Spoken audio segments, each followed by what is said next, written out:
안녕하세요. 배성훈입니다. 오늘 제가 말씀드릴 건 이제 에스테틱 화장품 공구에 관한 이야기거든요. 지금까지는 이제 사업주, 원장님들이나 온라인 판매를 하시는 분들 위주로 이 채널을 이제 구성을 했다면, 오늘 같은 경우에는 이제 화장품을 사서 쓰시는 소비자들, 그분들이 좀 보셨으면 해서 이런 내용을 올려봅니다.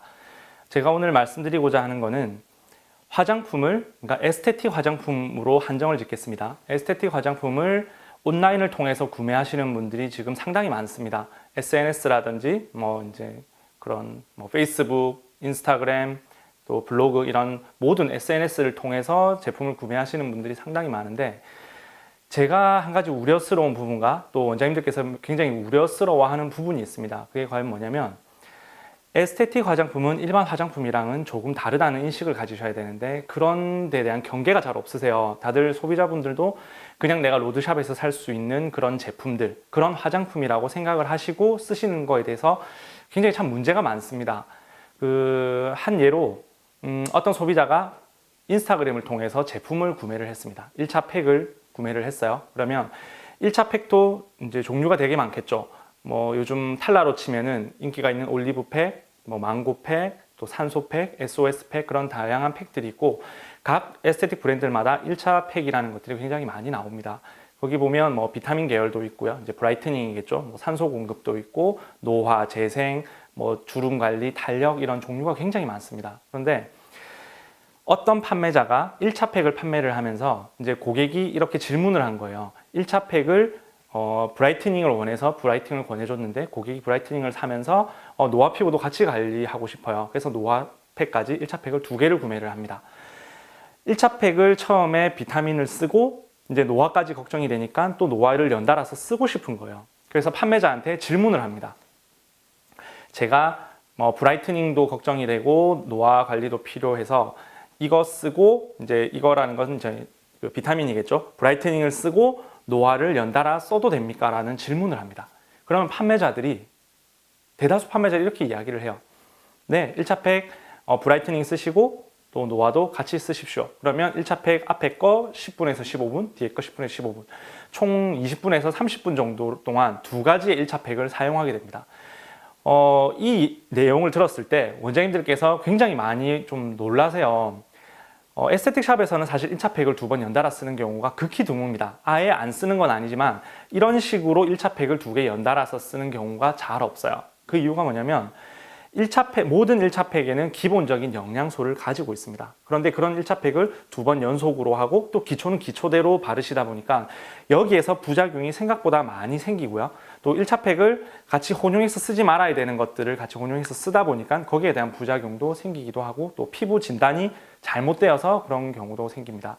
그리고 점점 이제 위험해지는 게 뭐냐면, 온라인 판매자들을 보면 산 성분이 들어간 제품을 아무 거리낌 없이 팔고 있어요. 저도 이 업을 하다 보니까 그런 곳에 굉장히 서치를 많이 하는 편인데, pH 3.2에서 3.5, 그리고 산도 10%에서 30%까지 그런 산성 제품, 일종 필링의 홈필링 제품들을 아무런 생각 없이 그냥 판매하는 판매자들이 정말 많습니다. 그런데 소비자들이 그런 필링제를 당연히 집에서 써도 안전하다고 생각하고 구매하는 것 자체가 굉장히 큰 문제예요.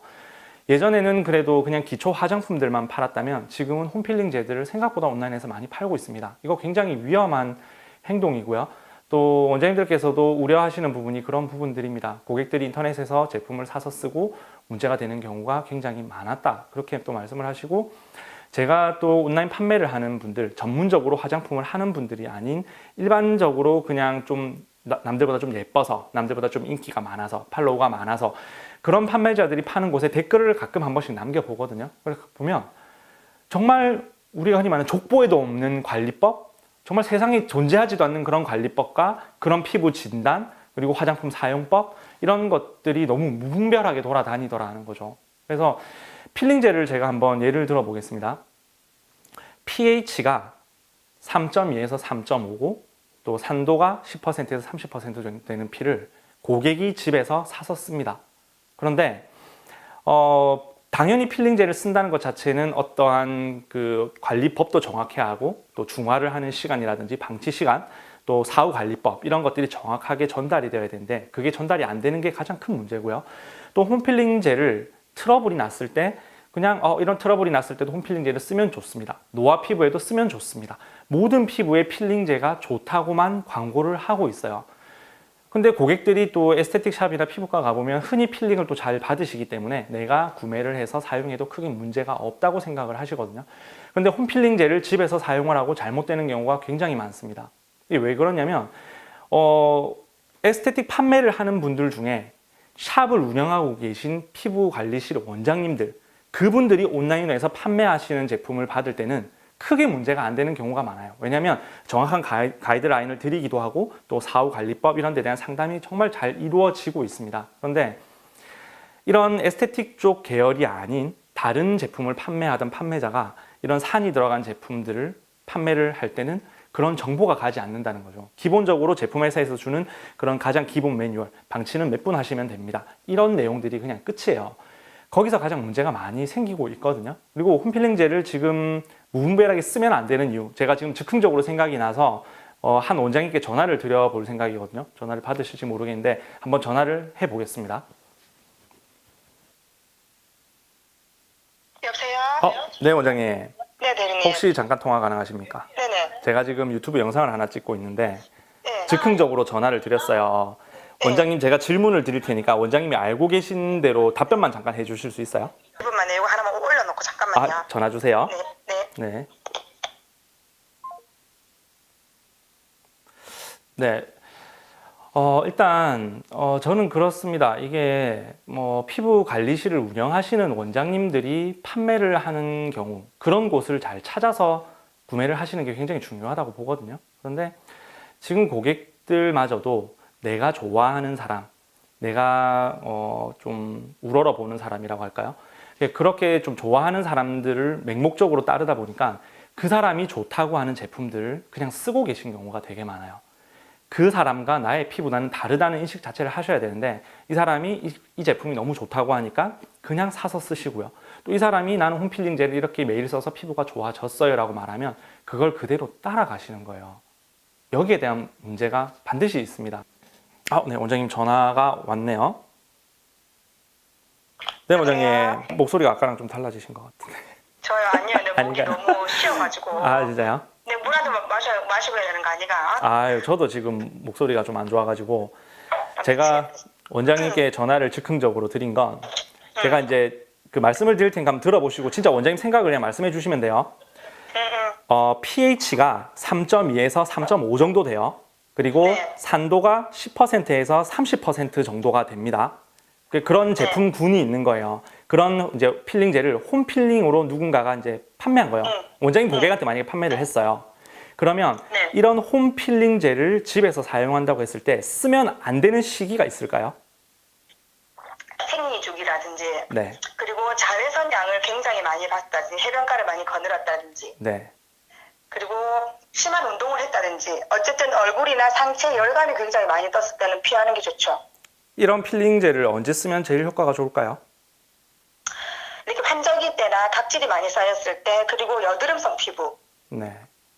쓰면 좀 효과가 더 있다고 생각합니다. 그렇죠. 그러니까 필링제 같은 경우에는 사실 사람들이 너무 무분별하게 홈필링제를 판매하고 있어서 제가 지금 그 영상을 찍고 있거든요. 네네. 그래서 원장님 생각하시기에도 필링제를 집에서 쓰는 것, 이게 어떤 가이드라인을 안 주면 좀 위험하다고 보시는 거죠? 굉장히 위험하죠. 데미지를 입을 수 있죠. 그렇죠. 그래서 필링을 하는 것보다 재생도 굉장히 중요하고 내 피부 상태를 정확하게 판독된 상태에서 시술이 들어가야 되기 때문에 이거는 반드시 전문가의 상의하에 하는 게 맞다고 보죠, 저는. 그렇죠. 대다수 원장님들이 이런 의견을 가지고 계셔서 제가 원장님이 생각나서 전화를 한번 해봤습니다. 제가 감사합니다. 네, 전화를 다시 이제 영상 촬영이 끝나면 전화 다시 드릴게요. 네, 고맙습니다. 네.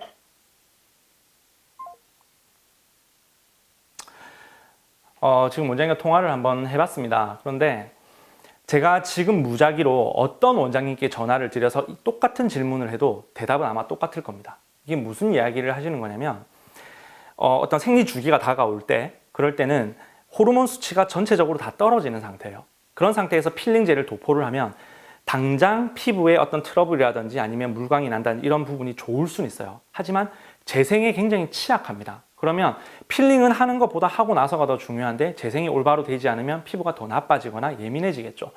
그래서 어떤 호르몬 수치가 굉장히 높아지는 시기, 또 내가 건강할 때 수면을 충분히 취했을 때 스트레스를 받지 않는 그런 환경에서 사용을 해야 되는데, 이 필링제 같은 경우에도 제가 어떤 홈필링제를 판매하는 판매자에게 피부 관리실을 운영하는 원장님이 아닙니다. 그냥 일반적인 SNS를 통해서 판매하는 곳에 댓글을 여러 곳에 남겨봤어요. 이런 전반적인 질문을 하나도 하지 않고 답변이 돌아오는 게, 생리 트러블이 나시는 것 같은 경우에는 이런 필링제를 사용해 주시면 염증 완화에 도움이 됩니다라는 답변이 굉장히 많았고요. 또 제가 역으로 물어봤어요. 언제든 사용 가능한가요? 물어봤을 때 언제든 사용 가능하시고, 다만 이 제품을 구매하실 때 제가 권해드리는 재생크림을 꼭 같이 사용을 하세요라는 답변이 굉장히 많았습니다. 정말 필링에 대한 지식이 전혀 없는 거죠. 언제를 피해야 되고 언제가 가장 효과가 좋고 어떤 사람들이 하면 안 되는지, 방금 원장님과 통화에서도 그런 말씀하시죠. 뭐 사우나를 한다든지 과격한 운동을 한다든지 햇빛을 많이 받았다든지 그런 때를 피하라고 말씀을 하시는 거예요. 이건 대다수 원장님들이 다 그렇게 생각을 하고 계시고 알고 계신 내용이에요. 그런데 온라인에서 판매하는 판매자들만 이 내용을 모른다는 거예요. 왜냐? 교육을 받지를 못했다는 거죠. 제품 회사에서 그런 유명한 판매자한테 주면서 이 제품 바르면 무조건 좋아져요. 바르고 3분, 5분 있다가 중화하거나 아니면 바르고 자기만 해도 좋습니다라고 그냥 넘겨주기만 하니까 판매자는 그렇게 써보고 좋으면 그냥 판매만 하는 거예요. 여기서 이런 문제들이 너무 많이 생기다 보니까 지금 같은 경우에는 사실 소비자들도 좀 현명해진 소비자들 같은 경우에는 이미 피부 관리실을 운영하시는 그런 원장님의 사이트를 찾는 사람들고요. 이보다 좀 더 현명한 사람들은 내가 피부 관리실 관리를 받지 않아도 우리 집 근처에 있는 피부 관리실에 제품을 구매하러 굉장히 많이 가세요. 제품을 쇼핑하러 우리가 있는 로드샵에, 우리가 흔히 아는 로드샵으로 가는 게 아니라 피부 관리실로 가시는 분들이 생각보다 많습니다. 사실 이렇게 돼야 돼요.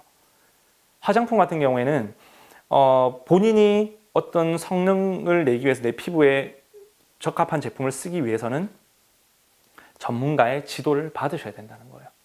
그런데 지금 당장 내가 좋아하는 사람이 인스타를 통해서 판매를 하고 있으니까 구매를 한다. 이게 굉장히 사실 어리석은 짓이고요. 또 화장품이 그런 식으로 구매를 해서 쓰셨던 분들이 문제가 굉장히 많이 일어났고, 또 그런 사례들을 제가 주변에서 많이 보게 됩니다.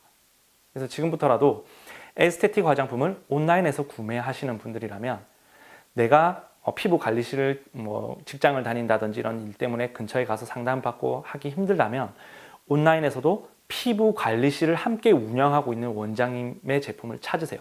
내가 좋아하는 유명 인플루언서가 파는 제품을 보았더라도 거기서 보시고 상담은 피부 관리실 원장님들한테 가셔서 정확한 상담을 받고 구매를 하셔야 됩니다.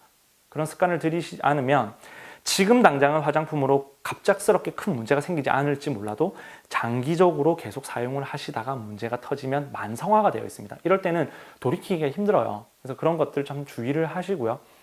마지막으로 갑자기 제가 지금 생각이 나서 말씀드리고 싶은 건 그런 사례도 있었어요. T존이 너무 번들거리는 거예요. 그래서 상담을 합니다. 온라인 쪽에. 지식이 없는 피부관리실 원장님이 아닙니다. 이곳에 상담을 했을 때 제가 T존이 너무 번들거리는데 좀 이런 피지 컨트롤 할 수 있는 제품이 없을까요? 그래서 그 사람이 권해줄 때 지성용 컨트롤 제품을 줍니다. 그런데 그 사람은 T존이 건조했기 때문에 어떠한 지성이라 해야 되죠? 이런 유분기가 많았던 거예요. 뭐냐면 피부가 너무 건조해지면 내 스스로 방어를 하기 위해서 몸에서 피지를 분비를 합니다. 건조하기 때문에 피지가 분비된 사람이에요. 그럼 이런 사람한테 지성 피부들이 쓰는 피지 컨트롤용 제품을 주어서 더 건조하고 메마르게 되니까 피지 분비량이 더 많아지는 거예요. 그런데 이런 부분들을 피부 관리실 원장님들이라면 반드시 몇 번을 상담을 하다 보면 캐치를 하게 돼요. 본인은 T존이 오히려 건조해서 그럴 수 있으니까 T존에 수분크림을 쓰는 게 더 낫습니다라고 이렇게 가이드를 해주시겠죠. 그런 것들을 따라가셔야 되고, 또 피부 관리실 원장님들이 아니더라도 SNS로 정말 공부 열심히 하면서 판매하는 일부 판매자들도 실제로 봤습니다. 그런 사람들은 고객과의 상담 내용을 공개한 경우가 많아요. 거기를 보시면 이 사람이 정말 공부를 얼만큼 했고 초보자가 보아도 정말 진정성 있게 상담을 했던 내용들이 있을 수 있을 거예요. 그런 판매자들을 찾으셔서 구매를 하시는 게 분명히 맞습니다. 그래서 지금부터 생활 습관을 좀 바꾸셔서 내가 생각도 좀 바꾸시고, 그렇게 해서 온라인에서 구매를 하실 때는 피부 관리실 원장님들을 찾아가서 온라인에서 상담을 해보시는 것, 그거 굉장히 중요하다는 걸 기억하시고 구매를 하시면 아마 지금보다 훨씬 더 에스테틱 화장품의 효과를 높이실 수 있을 거라고는 생각이 듭니다.